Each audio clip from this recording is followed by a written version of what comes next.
Ad aprire la 69esima edizione della Mostra internazionale d'arte cinematografica di Venezia è stato The Reluctant Fundamentalist, il film fuori concorso diretto dalla regista indiana Mira Nair, già Leone d'Oro proprio qui a Venezia nel 2001 con il film Monsoon Wedding. La pellicola, tratta dal romanzo omonimo di Riz Ahmed, bestseller internazionale tradotto in 25 lingue, è un thriller politico che racconta la storia di un giovane pakistano che lavora a Wall Street, la cui vita viene stravolta a seguito dell'attacco alle Torri Gemelle dell'11 settembre del 2001. Si ritrova così coinvolto in un conflitto tra il suo personale sogno americano, una crisi internazionale e il richiamo perenne della patria e della sua famiglia. La prima star a conquistare il lido è Kate Hudson, protagonista insieme a Riz Ahmed e Liev Schreiber del film di Mira Nair.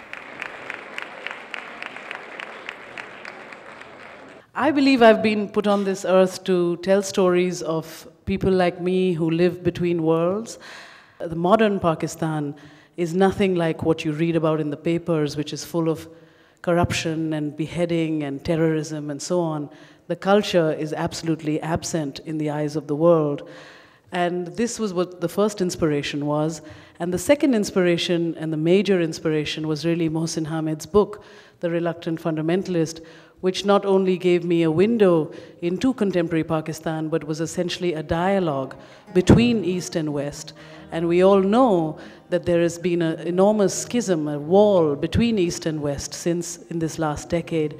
And I sought very much in the dialogue between America and the Islamic world in The Reluctant Fundamentalist to really bring some sense of bridge making, some sense of healing, basically a sense of communication that goes beyond the stereotype, that goes beyond the myopia, that goes beyond the ignorance.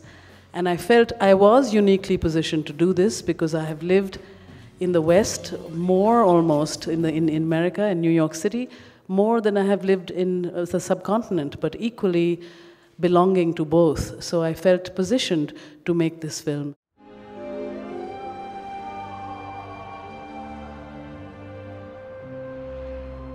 The character of Changiz, he grows up between classes and between cultures, and as a British Pakistani, I can definitely relate to that in cultural terms and also in terms of, attended a university where my, social background wasn't as common as a lot of the people around me. So yeah, I think I can definitely relate to that, but I think it's hopefully something that everyone can relate to, is the feeling that we are, to some extent, defined by the labels slung around our neck, and that's not something that happens by our own choosing. It's something that we're kind of born with, and to some extent, I think Changiz's journey is something that I hope chimes with a lot of our personal journeys, which is to try and outgrow that, or at least to try and stretch those labels wide enough so that we can try and live inside them comfortably.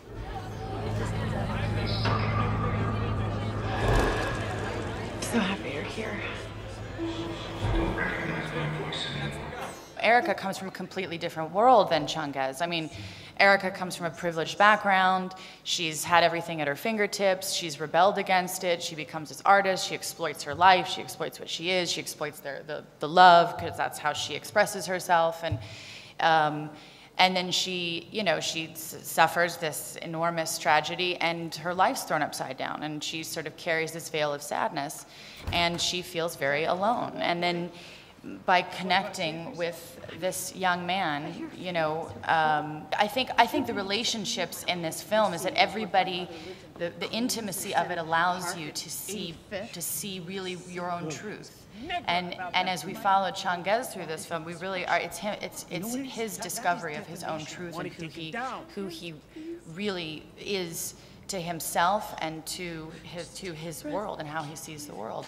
And everybody and all the surrounding characters has the same realization. It's their own personal journey.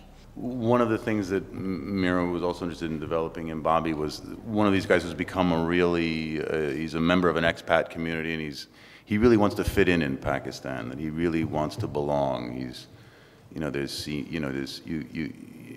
smoking hashish, he's seeing Pakistani women, and he's trying to immerse himself, and not just for the Central Intelligence Agency, but because it's really who he is, that he's he somehow wants to belong there in a place that he knows he never will belong. And there was a, for me, that belied a certain level of pain, that he was covering some pain, that he felt somehow disconnected from his home and was trying to find a new one. And that theme was very interesting to me. We will wipe the blood of the invaders from our swords!